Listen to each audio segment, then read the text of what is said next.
Welcome back to Noob Talk. My name's Liban. And my name's Seth. We're back again with the returning Saf. It's been a long time, man. Yeah, how are you guys? They don't care, to be honest. Anyway, this time we're going to be talking about what actually went down at the PlayStation meeting just this week, actually. It just happened this week. It slightly confused me. It was 40 minutes long. They did a live stream. And I know it's not really your E3 conference kind of thing or something you'd see at Gamescom. It's really for the press, but if I'm going to be honest with you, I nearly fell asleep just watching it. And I'd forgive you for that. Apparently, there wasn't many games and people are not happy, despite the fact that there were a couple of things announced, which I'm sure you can elaborate on for us. Of course. So they all started off talking about the PS4, how its install base was so big and how it was doing so well.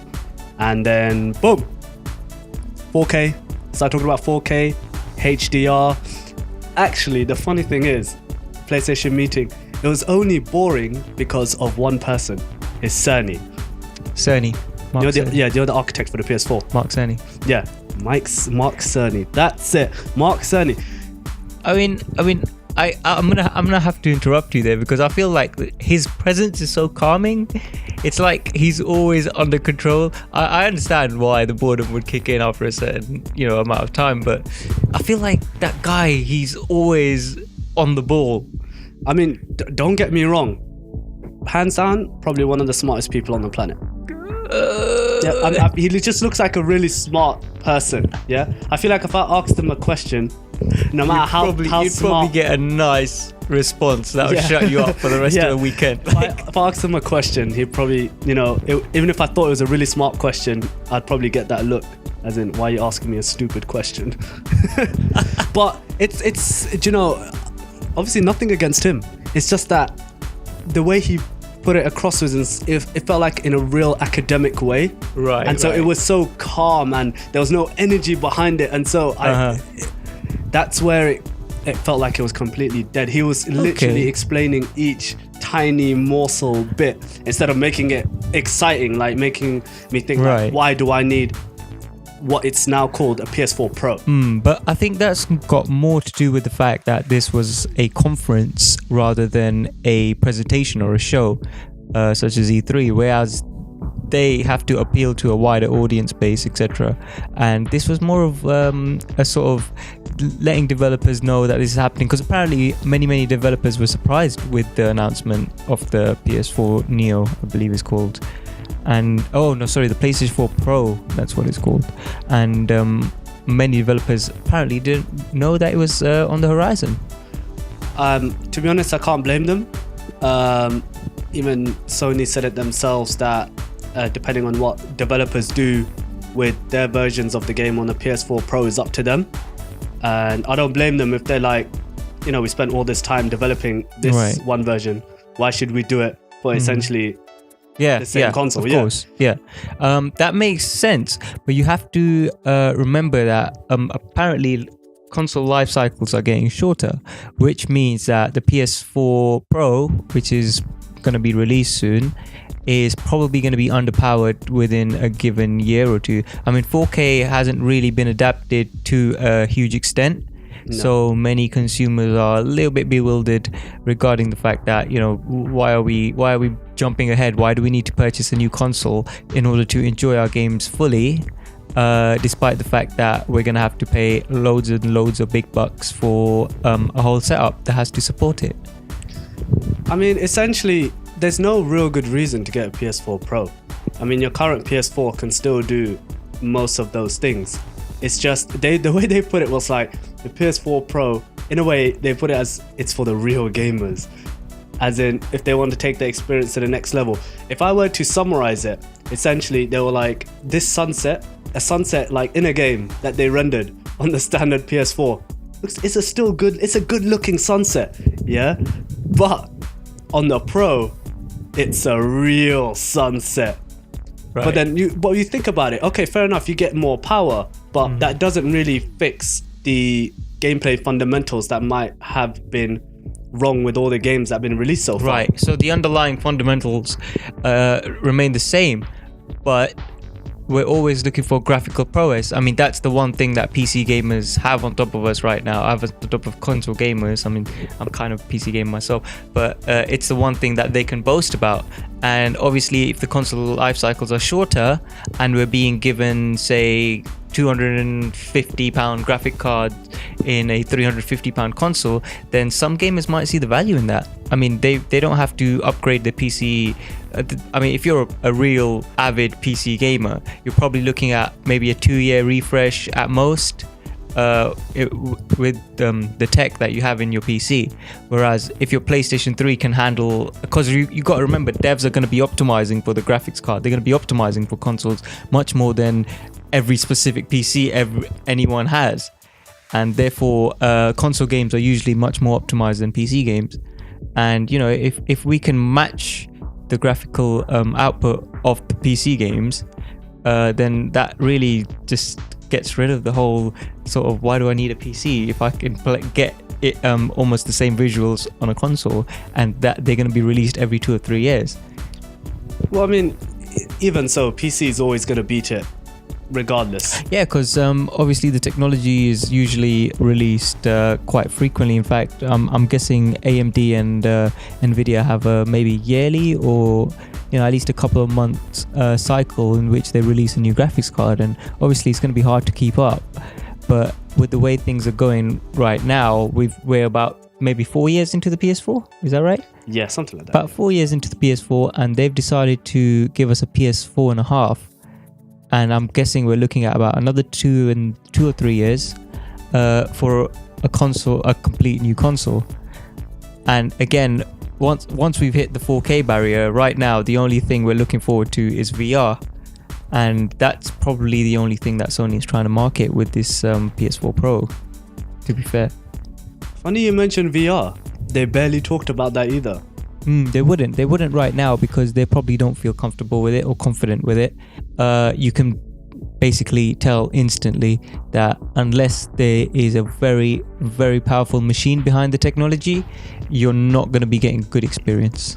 I feel like that's where their message should have really come in. They didn't really put that forward during the actual meeting itself. That obviously, don't get me wrong, initially they said, okay, PlayStation VR, you could play it on the original PlayStation 4.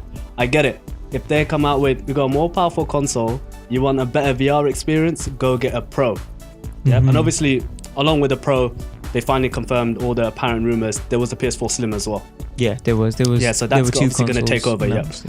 But yeah, not real much on the VR side. I mean, they showed one game, which I completely forgot the name of, running on the Pro, where apparently, obviously, visuals are a lot sharper. Frame rate was a lot Mass better. Effect Andromeda? No, Mass Effect was only shown running just normally on a PS4 Pro. I mean, more the actual VR games. Oh, right. I see. Right. Yeah, like I said, they probably at this moment in time don't want to say, right, guys, your PS4 is essentially a doorstopper now. Go and buy yourself a PS4 Pro 4 years into the life cycle of the console, so you can, you know, enjoy the VR experience to an extent. It's not going to happen. You know, you don't want to buy a what is it, £350 price VR, another £350 console, and then if you want to enjoy the games to their full extent, buy another whatever the market price is for a 4K TV. They probably don't want to mention all of those prices right now. Yeah, I'm just not quite sold on what they really want to do with the PS4 Pro. I feel like they created a solution to a problem that didn't exist, because quite frankly, they had the standard PS4, they had a huge install base. Yeah, they were way ahead in terms of console sales compared to Xbox, competitors, and comparatively further than Nintendo's offering. And so I just feel like they didn't need it. I feel like if they worked on more just fixing the gameplay aspects that weren't working, rather than looking for more power. Yeah, but they can't fix every single third-party game and first-party game that they've already released. That would be strange. And even if they did announce a lot more games and focus their attention on that rather than a new console, there would still be an issue of being outdone by the PCs. which at the moment nobody seems to care about because obviously the console install base is huge, as you said. But it does become apparent at one point that, you know, for the most premium gaming experience, you go for a PC. And if they can tap into that market too, where PC gamers are actually divided in between buying a console and PC, then that's more power to them, I'm guessing. I mean, obviously, the big thing was 4K and HDR. And they also did mention that, obviously, the original PS4. Right, but HDR is coming for the PS4 too, because they're going to patch it in. Yeah. So I'm not sure if that's... again, it'd obviously be better in 4K because there's more pixels and, you know, the color output has more of a chance to shine, really. But again, it's not... It's all about the 4K right now. And obviously, they feel that the PS4 is underpowered to take that on. And they think... from their point of view, that many people have a 4K TV which is being underused, because that's the only justification for them releasing a console mid-cycle. I just think they just did it in response to Xbox, really. I mean, again, they didn't really need it. They honestly did not need a PS4 Pro.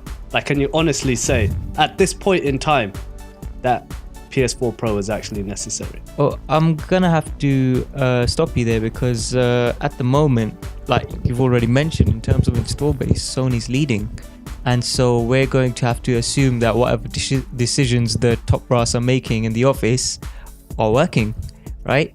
Because they've got the upper hand, and if they feel that this will give them a better advantage or a greater advantage and help them conquer the next gen consoles, again, the more products a company releases, the more refined the next product will be. That's a given. And if they feel that this will help them to make the next console much better, then, you know, that's something we're going to have to think about as well. I mean, just looking at it right now, I feel like it could possibly divide their user base. For example, if my PS4 decided to die tomorrow... Let's call it the PS4 amateur. PS4 beginners. the beginner the PS4. Starter kit. Yeah, the PS4 starter. If that decided to die tomorrow, then I would think, okay, that's gone down. I would look into getting a Pro because obviously my current PS4 is gone. But for those who already have the PS4 starters, we're going to call it the original PS4s, why would they want to buy a Pro? Again, this is very much down to the individual's pocket, isn't it? And you know, how much they invest into their gaming is obviously what they're going to get back. And if they feel that a Pro is justified in their living room or their bedroom, then, you know, power to them. But I completely agree with your point. Until my PS4 is no longer fully serviceable, I wouldn't feel the need to replace it. And I think Sony's taken that into consideration because they're not actually replacing anything. They haven't said the PS4 Pro is a replacement for the PS4. They've just said it can do more. And that's what they're going to stick with until, you know, we find that they've released a patch which is breaking down the rest of the PS4s and they're forcing us to get a Pro, which probably won't happen, but, you know, just something to watch out for, guys. Only time will tell what will happen to the obviously now PS4 Slim and the PS4 Pro. I think just overall, it'll be interesting to see how many people actually go for the PS4 Pro, also including those who have an original PS4 and decide to upgrade. There is that factor of dividing the user base that they have to watch out for. You don't want to get on the negative side of the And I guess that's why they are games are being released for both, and obviously patches are being released as well. They're not being biased towards any side. No. And they probably won't be for a few years. Imagine just imagine they came out and they were like, there are certain games you could play on the original, and there are some you can only play on the PS4 Pro. Imagine Uncharted 5, for example. Yeah, obviously Naughty Dog games, high quality. I think that would be a very low blow. That would be a very low blow. It'd be hilarious and heartbreaking at the same time. I know Nintendo's already done it with their 3DS. There's certain new 3DS titles, but new 3DS exclusives. I really don't think that worked out well for them. I really don't. Because if console sales have anything to do about it, obviously 3DS is going strong, but again, we don't know how many people have purchased a new 3DS over a 3DS or swapped in theirs just because they felt that they wanted to play Xenoblade Chronicles or something. Well, it'll be interesting to see what these upgraded consoles do, especially how they fare in the market. I mean, let us know what you thought of the PlayStation meeting. I thought it was dead boring. If you ever get a chance to catch up on it, I suggest you give that a try, especially if you're having trouble sleeping. It really helps. You can probably count sheep. No offense. Achieve a pair. But let us know what you thought about it. Are you going to get a PS4 Pro? Are you not going to get a PS4 Pro? Do you even have a 4K TV that's capable? Yeah, that would be a good question. I mean, is your setup prepared for a PS4 Pro? Are you PC master racers like, PS4, nothing? And tell us how you feel if you are PC master race. Do you feel the PS4 Pro is a threat right now? I mean, judging by the specs, apparently it's got an RX 480 by AMD in it. But again, speaking of console optimization, they might have the edge. But it's not got. Apparently, it's not got a 4K Blu-ray drive. 4K Blu-ray drives. That would be just greater storage, wouldn't it? But again, read and write speeds wouldn't be there. So, but the Xbox Scorpio does. Interesting. Anyway, we'll get further into this. Let us know what you thought about it. Follow us on the social medias. All the links will be down below in the description. Subscribe to the channel. There'll be a button on the video. There'll be a button under the video. I'll make it real easy for you. Just click on it already. There'll be a button under the video. There'll be a button on the video. And there might be a button elsewhere in your house that you can press. On your forehead. Just slap your forehead. You'll subscribe to the channel. And if you actually slap your forehead, let me know, because that's pretty funny. Yeah, that was this week's Noob Talk. We're done. PlayStation, good luck. Right. Peace out, guys.